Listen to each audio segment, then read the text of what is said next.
กินเมี่ยงเขาเมี่ยงคำเห็ดเอง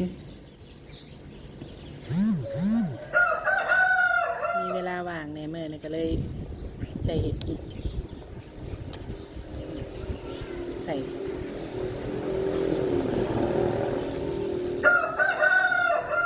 เห็ดทอด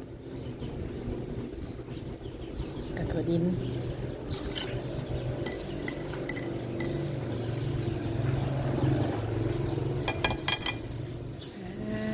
แต่แซ่บ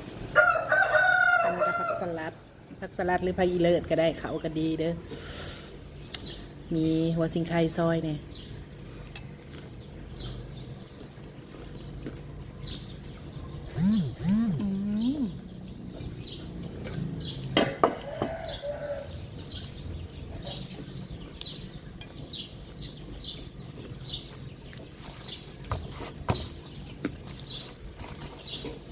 ครับ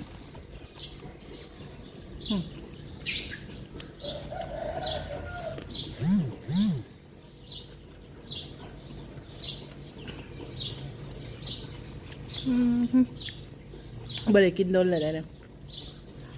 ขึ้นจากเกินเผ็ดซะ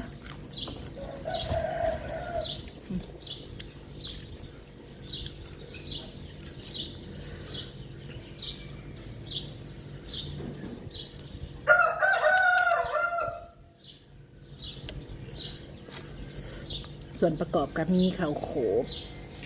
มีหอมบัวเจียวกระเทียมเจียวแล้วก็มีเขียบหมูมันแซ่บบักขามเปียกผสมสาร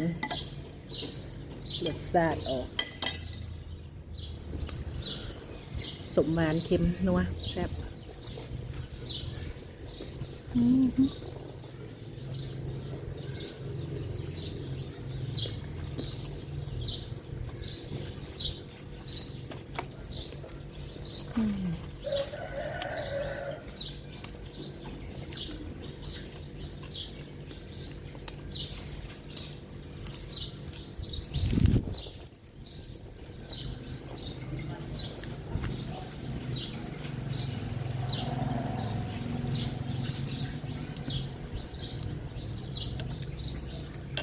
สิบ่มีน้ำแจ่วที่จับนะเพราะ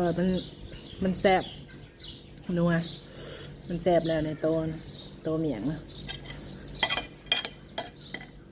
กินกับเครื่องเคียงมันเสร็จอะโอเคละถั่วดินกับมะกิกเข่งเกี๊ยวแต่หัวชิงไข่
เอาว่าสิไปซื้อมากินเอาอย่างเราสิกินน้ำ